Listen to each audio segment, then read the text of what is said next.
Good afternoon, everyone. It is a great delight as well as honor for me to give this lecture today. Over the past couple of days, I've had many opportunities to interact with different groups of students and with faculty members, and I also had a little bit of time interacting with colleagues from the SmithGroup. It has been really rewarding, and I'm very impressed with what I see here. So it is a great delight for me to end this ecological week with a lecture. Now, as Joan mentioned, I'm really delighted to talk about a project that we completed recently. And that project entails us looking at producing a set of guidelines that can be used to guide the design of neighborhood landscapes in Singapore. But instead of talking about the guidelines, because you can read the book yourself and it's open access, I've decided to talk more about the process in which we undertook the project, and we aspire it to be transdisciplinary. So I'm going to focus on the processes and the steps we took to make it happen. I'm going to cover the contents into three main parts.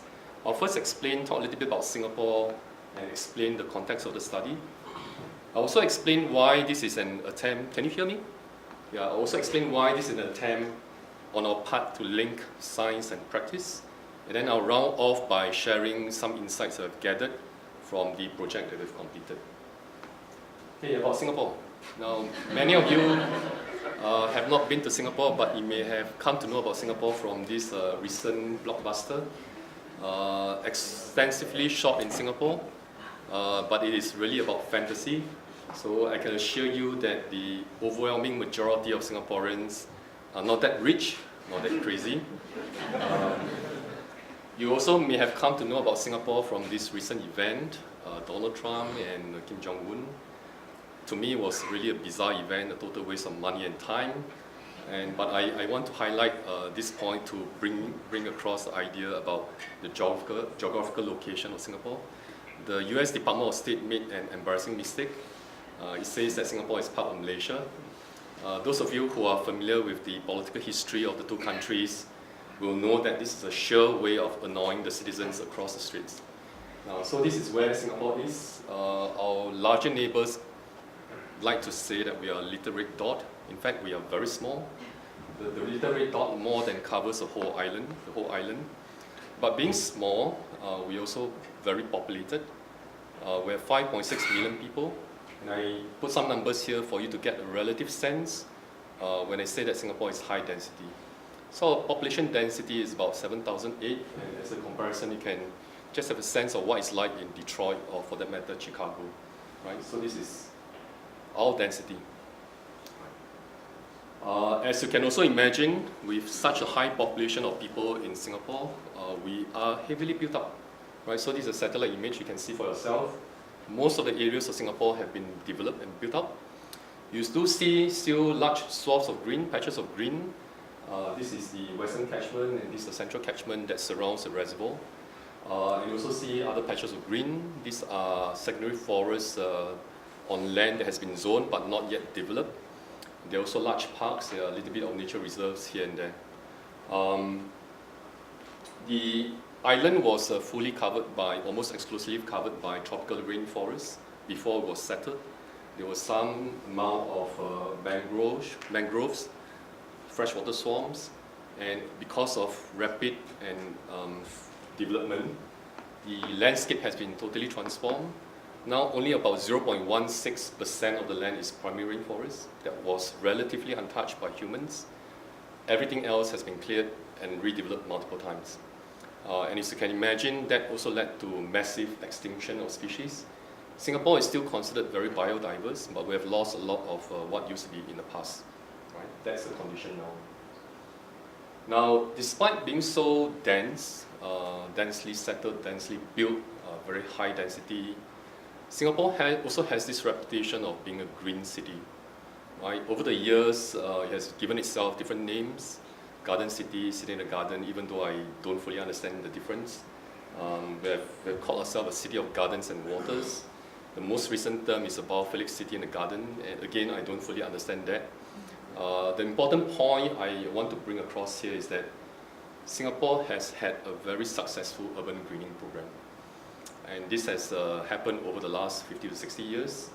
I also say that there's an obsession with being green in the way we think about development.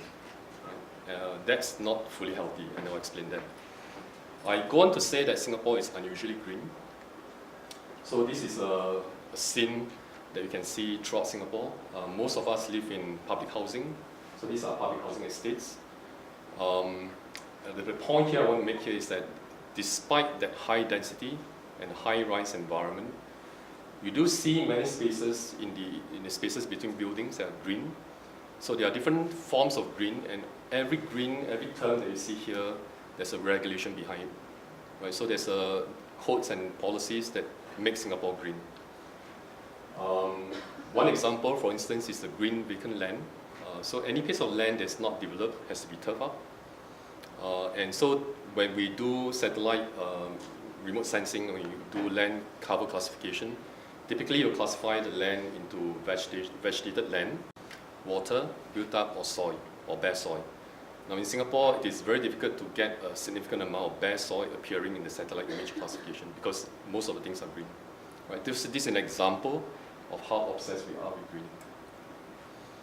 I say that it's unusually green, so that image hopefully conveyed the picture. Our own data shows that Singapore's vegetation cover is quite above the median. So generally we have found that vegetation cover has an inverse relationship with population density. We have numbers to show that. Singapore's vegetation cover is really way above the median of what we should expect for a city of that population density. So this is our own data. We took another data from the MIT Sensible City Lab, which has a presence in Singapore, using what they have developed as a Green View Index extracted from Google Image. And again, there's an inverse relationship between density, population density, and Green View Index. Singapore, again, is way above the median. So I say that Singapore is unusually green. Yeah. Now, having sort of giving you an account of the successes in greening Singapore, I think it would be remiss of me to leave you an impression that everything is well and fine. Right? Landscapes in cities are always dynamic, so they are always subjected to social, economic forces, even ecological forces. And Singapore has its own challenges that you need to deal with in regards to greening and ecology. And I like to use this image, which was originally produced by my former colleague, Richard Collett. Collett has been remarkably prescient in projecting the kind of land cover change in Singapore when he did this 20 years ago. So let me explain.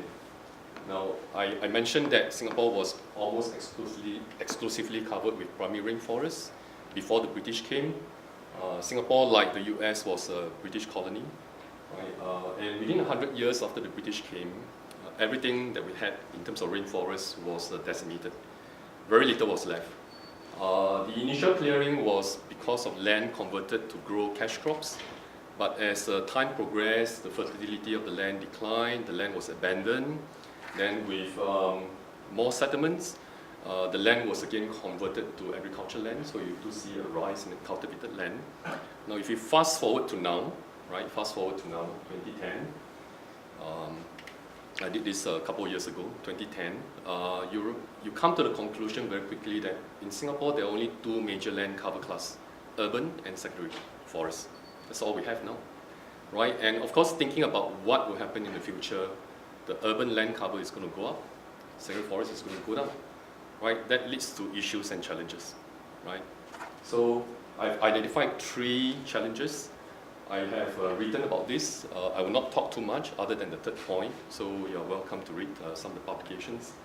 So the first one here is that if we take a long-term look at the way Singapore is going to be developing, it is so clear to me that we cannot pursue the idea that we should maximize our vegetation cover. It is not tenable. Right? A couple of years ago, we did an exercise and we reported that the vegetation cover of Singapore has dropped by, I think, about 7% over a 5-year period. There was a shock and ripple effects. The government formed a task force to look at how Singapore can maintain its vegetation cover. To me, this is a futile exercise. It cannot be done. And we should not be obsessed with pursuing vegetation cover as one indicator. Right? So this is the first point. Second point here is that as we continue to develop, we're going to lose more of our secondary forests. Secondary forests at the moment are thought of as a land bank. It's land waiting for development. This is again to ecologists, people like us who are involved in ecology, totally flawed thinking. In fact, myself, colleague Yin Chiu there, together with another colleague, we wrote a paper to document the social ecological impacts from deforestation. Right, so to me, this is another issue we have to deal with. And of course, as with most land development issues, it is wicked in nature. There's no clear right or wrong. It's something that society has to decide. Now, what is most related to the talk today here is issue number 3. And my own view that being green is not necessarily being ecological.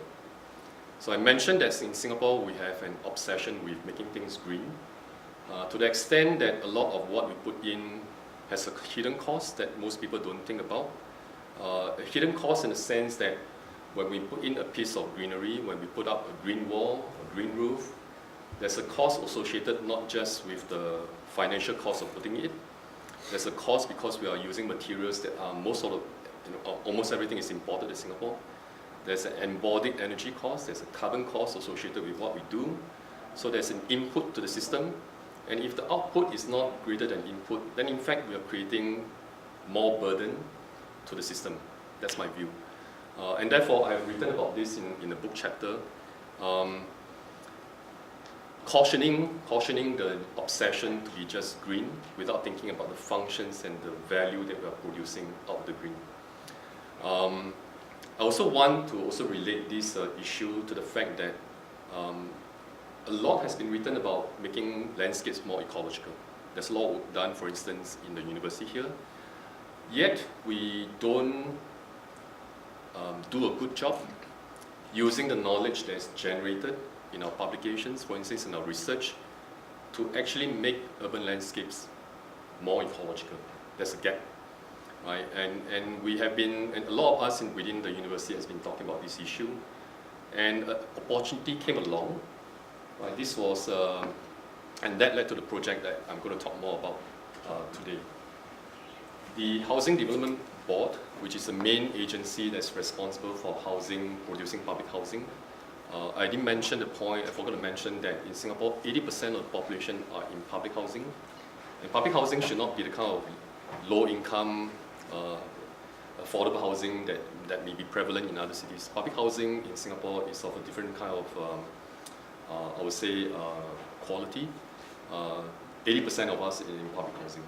So this agency is responsible for housing about 4 to 4.5 million people, so it's a big agency. A colleague from there came and looked for me, asking me whether I want to work with them on a project that they're working on. So they have developed a framework called Powerful Town Framework. I had a look at it. I say, and I don't think that it was conceptually strong. There were a lot of misguided in my thinking, in my view. Of course, I didn't say that to them in this fashion. For instance, right, they were saying that we should be putting vegetation to increase CO2 absorption, to reduce CO2 levels, and increase oxygen level. These are not things that you can tackle at the scale of neighborhood. It is misguided thinking, right? And there were other things that I didn't feel was appropriate. But nevertheless, it was a good chance for us to work with a government agency to then attempt to bring in the knowledge that we have in science, synthesize it, and put it in a way that is usable by them. So we put up a proposal, we worked on the proposal. We got a grant that was funded by the National Research Foundation. We were lucky. And it involved me putting a team together, a multidisciplinary team, to do interdisciplinary work. So myself, I have a science background, and because of my experience in the government, I also have a management background. We brought in a colleague, Hui Xian, who is a landscape architect, and she does a lot of research in urban sustainability and resilience. Vincent Chua, sociologist from NUS. My colleague Yun Hei, landscape architect by training. We had a postdoc who just graduated with a degree, a PhD in environmental psychology, with a landscape architecture background. Jane, an architect, and then Lina Chan, my colleague from the National Parks Board, who does a lot of work in conservation. Right, so we form a team like this with this explicit intent of producing a set of guidelines. right, that can be adopted by the government agencies. That was the project. Now, in the title, I mentioned that we were working on neighborhood landscape. So let me just give you a few images to show you what we mean by neighborhood landscapes. This is an example. This is an example of neighborhood landscape. Cordon off in Tokyo. Example of neighborhood landscapes in Seoul, in a residential estate. This is in Zhuhai, again, a gated community in residential estates in China. This is a simple residential landscape in Turin, public housing in Turin. Community garden in Taipei. This is a rain garden in the public housing estates in Singapore. This is a community facility recently completed in Singapore. It is a space it is a neighborhood center for the residents. Peripheral landscapes around residential estates in Singapore. So what I wanted to show here is that residential landscapes exist in an array of forms, typologies, but at least in the Singapore context, they dominate the landscape. They dominate the neighborhoods. So green is everywhere within the neighborhood, and we call this neighborhood landscapes. But why did I decide to go into a project looking at something that's fairly small? Right? So I'll explain the reasons. First, they occupy substantial land in Singapore. Right? So we did a spatial study and we found that neighborhood landscapes take up about 8% of land in Singapore, which is substantial. Considering that public transport, the roads, is about 15%. So neighborhood landscapes are about 8%. 8% is also twice the amount of land they were set aside for parks. 8% is twice the amount of land we were set aside as nature reserve. It's big, right? Collectively, it's big. And we also did a few search, and we found that the same has been reported in the US, the UK, and Australian cities. Generally, most cities, 20 to 25% of the land is covered by residential landscapes. So it's a big amount of land in most cities. And therefore, especially in the context of Singapore where land is precious, land is very scarce, they should be used wisely as a land resource. Right? So this is one reason. Second reason, because of the collective influence, a large land area, we felt that neighborhood landscapes would play a big role to influence the ecological and the biophysical conditions of neighborhoods. And we wanted to avoid what has also been called as a tyranny of small decisions, that because they are small, we ignore them, but collectively they have a large impact on the environment. So we felt that we should tackle it even if they are small. Now, the third reason here is that neighborhood landscapes are what we call the everyday landscapes that you encounter. Now, most of us don't have the fortune of living next to a park, and we use a park on a daily basis. Most of us will visit a park once in a couple of times in a week, if we are lucky, we have time, or a couple of times in a month, right? But if you want to get the benefits from nature, then we should be looking at more cleverly designing landscapes that surround us in our daily environment. Neighborhood landscapes is an everyday landscape. And the fourth reason here is that even though we may not think of neighborhood landscapes as in the same fashion, everybody looking at the same object, but we may not have the same perception of it, the neighborhood landscapes nevertheless form a medium, a boundary object that connect different ways of looking at things.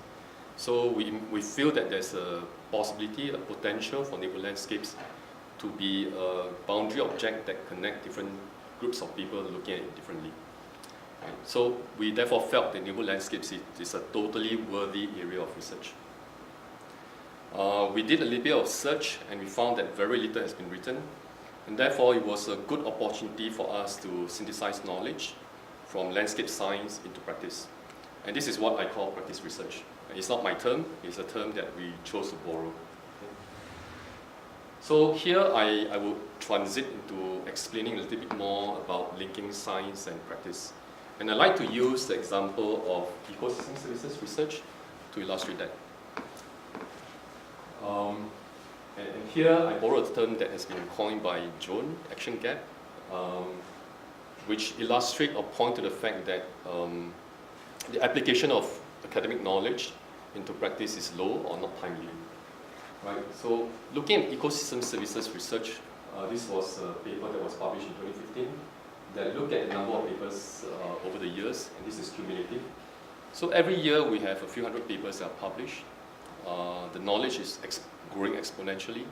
We made a couple of observations, and the first observation is related to another review that we are actually undertaking currently. So we look at within the ecosystem services research, how much of it was focused on urban areas, and we call it urban ecosystem services, right? And we found it's also increasing exponentially. But nevertheless, the number of publications on urban areas is still a very, very small fraction of what is done in the whole arena of ecosystem services. Right, so low number of studies in urban areas. Secondly, the first point is the exponential increase. And the third point here is that when we look at the papers that have been written, very little has been applied into practice. Meaning that we are still describing phenomenon, we look at patterns, we look at processes, but very little of what has been written has any sign that any cities are adopting actively into action. So there is indeed a gap in our view on the application of ecosystem services research to guide planning and design. And we felt that there were important considerations that we should think about as we went about doing our research. The first one here is that there's importance to recognize that when we're doing research, synthesis of knowledge, not actually producing it, but synthesis of knowledge from different disciplines is important. We tend to neglect, at least in my own view, that work that begins to synthesize social knowledge as well as ecological knowledge to deal with landscapes are deemed to be of less scientific value than when you are doing biophysical studies, biogeochemical studies to describe pattern and processes. That's my view, right? But we felt that in order for us to move knowledge into practice, we have no choice but to pull in knowledge from different disciplines, because after all, neighborhood landscapes are socio-ecological in nature. We need to pull in the knowledge from different disciplines, and therefore we felt that we need to place priority on synthesizing knowledge from different disciplines. Secondly, if you were to do a set of guidelines, how do we convince our agency collaborators that here it is ready to be used? Right? So we felt that there needs to be some steps taken to validate things that we produce. Now, validation of a set of guidelines is different from validating a model. You can develop a mechanistic model, you can run it, you can collect empirical data in the field, and you just see whether your model is predicting what you're expecting to see. But how do you validate a set of guidelines? It requires us to think carefully about this so that there's confidence in applying what we've produced. So the second point is about getting agencies to be confident in our work. The third point, we were inspired by what Cash has written and is extensively adopted. He identified 3 criteria for guiding transdisciplinary research. And it simply means that we have to engage multiple stakeholders. And here he expressed it as research to be salient, credible, and legitimate. So we were influenced by that thinking, and we sought to follow this criterion. Now the fourth one here is, how should scientists work with policymakers? Now I have a lot of experience in the government service, and there are different modes in which scientists try to reach out to policymakers. The first one here is that scientists will produce a piece of work and tell you that I have some very interesting results. Can you take a look at it and see whether you can implement it? Most of the time it doesn't go through, right? Simply because for various reasons. So one reason is that it's not written in a language that we can easily digest, and we may not see the policy relevance of what is produced directly. Second one is that we scientists are a supplier of knowledge, and this is usually based on a mode that we see in Singapore, in fact currently, quite pervasively, that the policymakers define certain needs based on their own understanding and framing of issues. They release it as grants, call for proposals. Scientists respond to it, we do a research, we give it to them. To me, it doesn't work well, even though I think this is prevalent. And it doesn't work well because the way scientists frame issues are quite different from the way policymakers frame issues. So the definition of needs can be very different, and we be not in a very good mode of communication once the study is under place. And a lot of projects get abandoned, or they lose the attention of policymakers along the process. right? The other way is something that we sought to do, is that we, together with the policymakers, become co-producer of knowledge. Co-producing in the sense that we define the issue that needs to be addressed, we identify the needs, we define, hopefully, common research questions, and we get to do it, and in the process, share knowledge. So it's iterative in certain ways, and that was a mode that we tried to get into for this project. Now, so having said that, let me now explain how we divided and organized the project. There were 3 phases that we went through. Phase 1 was really just producing the draft guidelines. That requires synthesis of knowledge from different domains with colleagues from different disciplines that I've described. We had to undertake spatial analysis of neighborhood landscapes in Singapore. We had to construct, define the typologies, do the 3D models. We also had to do national baseline surveys to understand how people perceive and use neighborhood landscapes so that we can use the information for our work. We did a couple of site studies overseas. We produced a set of guidelines that is, which we call a draft set of framework guidelines that we then fed into phase 2. So remember that I spoke about the need to validate landscapes. Phase 2 was really about validation. What we did was that we used that guidelines. We identified a site in Singapore, produced a design brief. We appointed 3 international firms to use our guidelines with the design brief to produce a design for us. That was the main anchor activity. Through the product and through the report of the design studios that we appointed, we began a process of review. So we went through within the research team a Delphi process of trying to refine the guidelines. It was reviewed by policymakers. We also engaged the residents at 2 phases, one in the design phase and one after the design products were produced to get the perception. Then we also went to the professional bodies, SILA, the Singapore Institute of Landscape Architect, SIA, the Singapore Institute of Architects. We got their opinion. We went through long workshops with them to get their opinion. And I'll talk more about this later on. Phase 3 was really when after we had several rounds of revising the guidelines, we began to go back to the policymakers, in this case HDB, and began to work with the internal team to try to bring the results into documents that they typically use for their design and planning work. Right? And then there was, of course, documentation and design activities. So let me go through this. This is the framework that we use to guide our own work and also to convey our own thinking. Neighborhood landscapes is the central activity. Neighborhood landscapes, through a design process, should be designed in such a way that landscape services, which is a term that we use for ecosystem services, but I'll not talk too much about that. It should be designed in such a way that landscape services are optimized. Landscape services are just something that's passive, it's present. It's only when they're appropriated by people that values are formed. The values go into a feedback loop to guide the way we think about social, cultural dimensions of the landscape and the cultural dimensions. Here we wanted to emphasize that neighborhood landscapes has a big role to play by connecting people to place, people to people, and people to nature, which is what happened which is what we chose to use as the title of the book. So this is a framework that guided our own thinking. Now we produced a draft set of guidelines. It's quite a heavy document, about 150 pages. And in this draft set of guidelines, we describe the objectives of what we're trying to do. We already had a design site with a design brief. We talk about principles and approaches. The central idea that we're pushing is to use the idea of ecosystem services and try to optimize landscapes that we produce. We talk about typologies. We describe 20 ecosystem services in detail, saying what it is, its relevance to neighborhood landscapes. We talk about design strategies, targets, performance indicators, and the applicable typologies that we've described. So this was all in the document. We took it, we appointed 3 design companies. They're supposed to take our guidelines and produce design schemes. So this was the anchor activity for the validation process. Now, the site is this. This is a forested site in Singapore. Again, this is a wicked problem that we had to deal with. Forested has ecological value, but it has already been zoned as residential estate to house about 150,000 people. So there's going to be massive development taking place in this forest area. Now, recently, just a couple of days ago, ecologists are up in arms.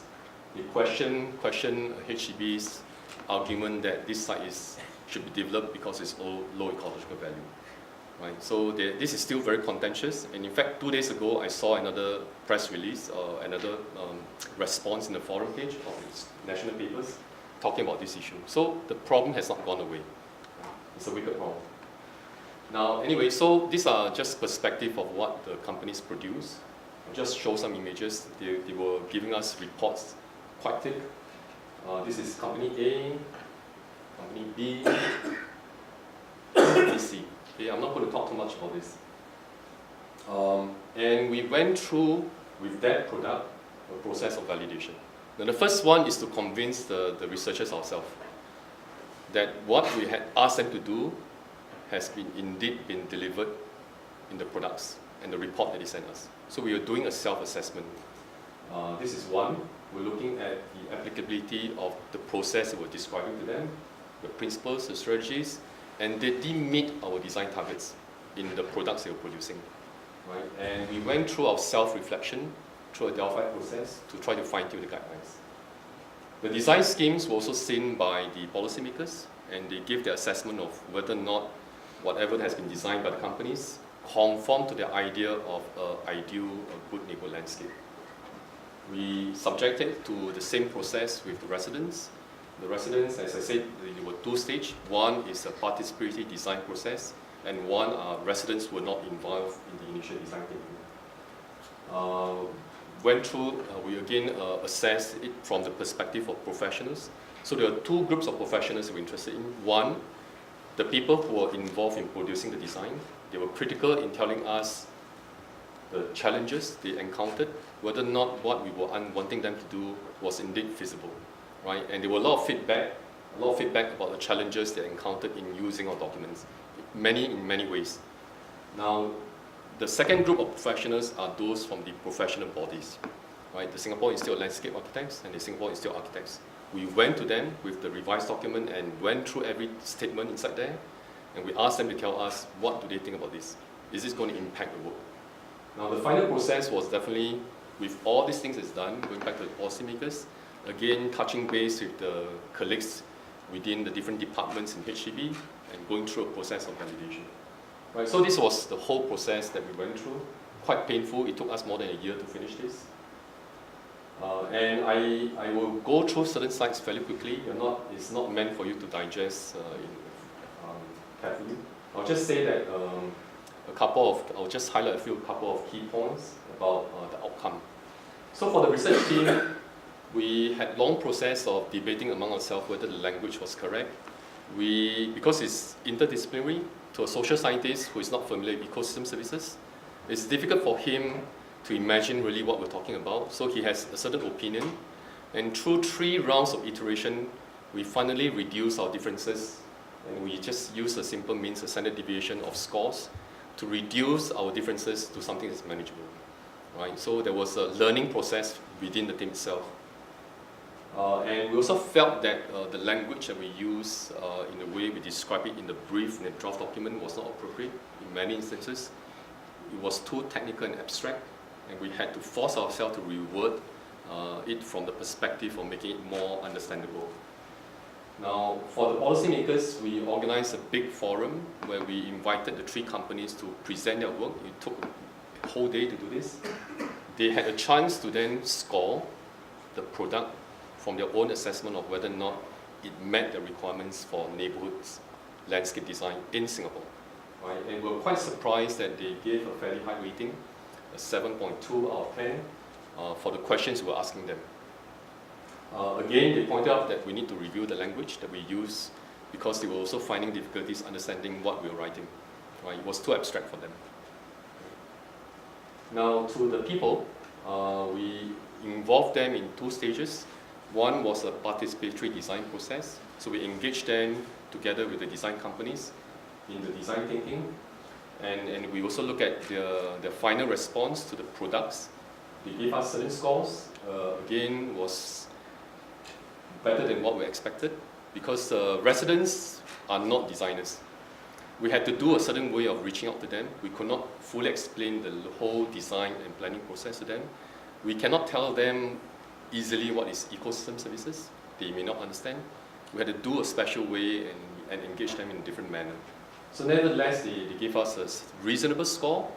We felt quite encouraged by that.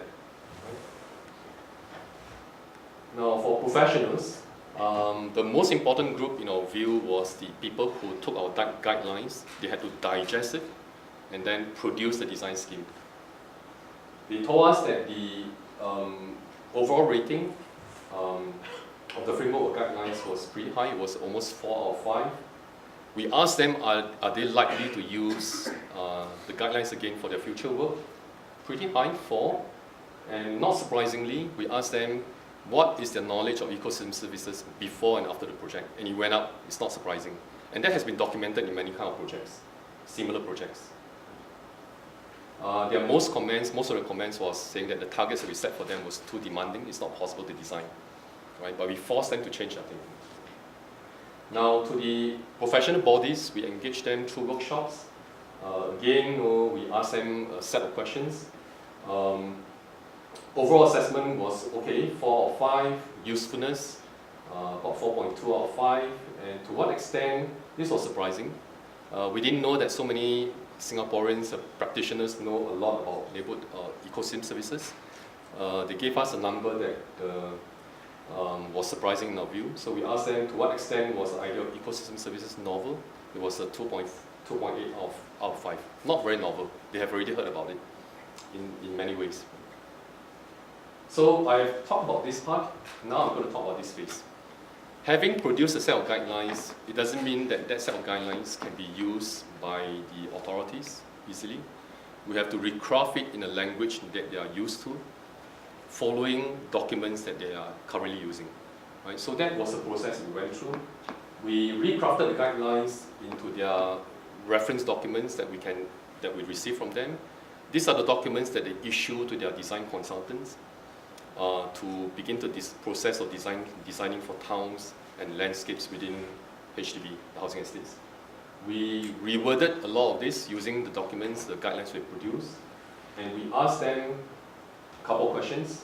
Now, we asked them if the guidelines address issues that were not systematically addressed by their design process. We got quite a fairly positive response, 3.4 out of 5. We asked them whether or not the guidelines were useful to them, 3.8 out of 5. Whether or not they're likely to incorporate most parts of the guideline into their design, 3.6 out of 5. And appropriateness of design targets and performance indicators. Again, it was moderate. Still, it was more than what we were expecting to see. So these were the documents that eventually our guidelines appear in. These are not public documents. They are used by their design consultants. But I guess one of the most important things here is that even though our collaborator has worked with us very closely and they appear to be willing to adopt the guidelines, nothing is more important than them coming out in public to say that they're going to adopt it. That is more important in our view. And that was also surprising as an outcome because we were not expecting such a strong demonstration of willingness to adopt from the agency, but they did it. So let me show a few things. So this one came up in the national TV. Projects launched will become more green and livable. Under the biophilic town framework, neighborhoods will be progressively designed around nature. Details were unveiled by HDB today. Planting greenery that can absorb more heat and noise and providing spaces for community urban farming. These are just some of the green features under the biophilic town framework. Its details were unveiled by Housing and Development Board CEO Dr. Cheong Koon Hien during the International Federation of Landscape Architects World Congress. Biophilic town framework is really about biophilic design, which will enhance the connection between humanity and nature, particularly in the urban setting. And we want to integrate nature and the built environment to enhance mental, physical health of our residents. Under the framework, urban planners will take into account key elements of the neighborhood landscape when designing new housing projects. This includes the use of soil to help support the ecosystem. Flora and fauna will be incorporated, such as through wildlife habitats and urban community farming. Greenery will be planted to help absorb heat and noise for outdoor comfort, and water systems will be put in place to help prevent flooding and treat stormwater. More green spaces will also be provided for social and personal use. The first district to adopt the framework was Punggol North Shore in 2015. I think you got the point. Since then, a new house... Okay, so it also came out in the national press, and it's really remarkable that we got them to say it for themselves, that when they're designing for landscapes, they're going to design beyond aesthetics consideration and think about the ecosystem services that are provided by landscapes. That was really what we set out to do, that to break away from the thinking that green is just about aesthetic decoration. And we got them to say it for themselves on national press. Right. The other one that they said, this was also picked up a design webpage. They say that they're going to design the landscapes so that the strategies in the framework contribute to our goals of urban sustainable development, urban livability and resilience. We got them to say it themselves. That was, in a way, a very strong way, a demonstration of their willingness to adopt what we have produced for them. Now, so in terms of output, I mentioned about the documents that are non-public. We decided to spend some efforts to produce a set of documents that are public, and this is the book that Joan mentioned. We also decided to make it open access, so it's widely accessible by people. Now, for us in the academia, we are also very interested, in fact, we should be, about producing scholarly publications. So our journal publications are still in progress. What I want to highlight here is that there are two that are relevant and they should be out soon. So the first one really talked about the process of transdisciplinary research that I was describing. Second one is more about ecosystem services concept that will appear in the forthcoming book I'm co-editing. Right, so now I want to spend the remaining time sharing with you some insights that we've developed. Now, I said earlier on that the cash criteria was quite instrumental in the way we talk about project, and we tried our best to think that we have more or less achieved the criteria that is set up for transdisciplinary research. I will not describe all this, but we went through a painful process of taking multiple stages and multi-modes of engagement. The important thing I want to highlight here is that even though we felt that we have followed the criteria, the outcome is still unknown, right? We don't really know whether or not the landscapes that are produced will conform to the desired qualities that we're expecting to see. That really requires long-term monitoring, right? So that's another part that we need to do. Now, I want to also highlight the point that even though the criteria articulated by Cash was instrumental in the way we talk about project, it doesn't really tell you how you should do transdisciplinary research. And I want to relate this to this quote by Daniel Stockers, whom I think wrote a very good piece about describing the challenges and impediments of doing transdisciplinary research. He says that, and this was quite a while ago, the past decade has seen a surge of interest and investment in this kind of work, but very little is known about the circumstances that either facilitate or hinder the process of transdisciplinary research. Meaning that when you're doing it, you encounter a lot of problems, and very little has been documented about the problems and challenges of doing this kind of work. I'd agree with him, right? I also reflect from the comments by Randy Hester. Randy was in Singapore just last month, and Randy, you know, has been actively involved in civic urbanism projects from academia point of view, encouraging active process of implementation on the ground. So he was in Singapore for a conference, and I quote from him in the slide that he presented: "Know the score, understanding and putting political power to good use." That in order for you to carry out what you desire to do, you have to understand the political influences, you understand the power hierarchies, and then make the best use of your understanding to make sure that what you have set out to do actually happens. That was his main point, right? And we reflected from there. So as we were doing the projects, it was quite clear to us that there were a few key things that would make or break the project. So one of them, to me, is to understand, have the support of the decision makers. Now, very often when we do a project with government agencies, it is not the top person you're working with. They don't have time, they're way too busy. You're working with a fairly junior staff.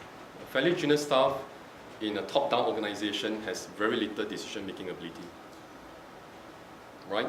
And when you work with this person, he could understand, he may not understand, he may not even care about the outcome so much as you want to, right? So I'm not saying that the project partner that we work with is of this nature. I'm just saying that there are possibilities of this.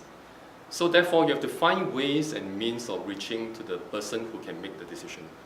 That was what we sought to do. So every forum, every channel we had to reach up to a higher level, we took it to influence the person. And eventually, I thought that we did a fairly reasonable job of reaching out to the CEO. She was convinced, and she came up on national TV to say that they're going to do it. So reaching out to the decision maker was, in my view, very important, and not just a project partner. Now, second one is to recognize the needs of policymakers. Okay. So we encountered a problem in the early phase of the project when we were writing our first conference paper. And our colleagues, my co-workers who were not so aware of the issues, were writing the paper in a way that could be seen to be criticizing dominant government policies. We have to recognize and look at issues from the perspective of a partner. So why would a government agency fund a project and in return the research partners from the university write something to criticize them? It doesn't sync. It's not logical if you are sitting on the other side looking at the issue. So my colleagues engaged my help, and they say that I have to help them to sugarcoat a lot of writings. I objected to the term. I said that I'm not sugarcoating. I always believe there's a way of putting across messages that do not detract from what we're trying to say, but at the same time does not put our partners into embarrassing position. So to me, we have to recognize that our partners from government agencies need to protect the government policies, but yet we have to find a way of working together. Right? So this is the second point. And especially in the context where the government policy, the government workers in Singapore are seen to be highly competent. Public housing has been really successful in Singapore, so they're really proud of their work. So how could we, in working with them, put them in an embarrassing position in criticizing the policies, right? Again, I want to emphasize that it doesn't detract from the statements we want to make. There are ways of making it palatable to everyone. I will not talk too much about the needs to accumulate knowledge. Now, I want to then highlight the important role that the policymakers played in the project in retrospect. So we're reflecting on the project when we were finishing it, and we realized that the policymakers have been really important in this project, and they are important beyond the role that they play as an adopter of guidelines. They were important in the process because their participation helped us to engage the professionals. The professionals understand that if we're working together with the government body, then whatever that we're trying to push up for adoption is going to impact on their work in time to come. And therefore, they paid serious attention to what we're trying to tell them. And they spent 4 hours in the workshop with us. Of course, they complained it was too long, right? But nevertheless, they sat through with us and worked through every statement that we were describing to them. Now, to the residents, when we were engaging them, they felt it was a forum, a platform for their comments to be channeled to the policymakers, right? So we also felt that there was a role for policymakers. And obviously then for the policymakers, the fact that we have reached out to the practitioners, to the residents, gave them additional confidence that our guidelines is going to make sense, right? So they played a remarkable role in this. Now within the research team, we felt that there were issues. We were trying to be interdisciplinary, and we had challenges because not everybody used the same language, the same terminology. We spent a lot of time trying to explain to each other what we were talking about, a lot of time trying to refine our language. These are not wasteful because it enriched our experience and our perspective.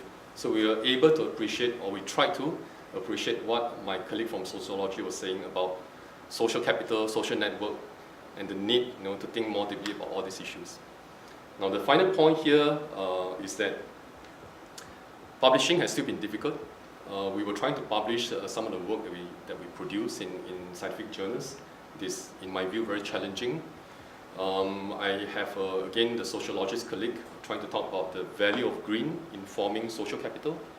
He felt that he couldn't publish it in a sociologist journal, that the journal will not accept it. So looking around for a suitable journal to publish, And we have been having a lot of difficulties trying to find a suitable journal that goes beyond the desk reject, and a journal which is willing to review our paper.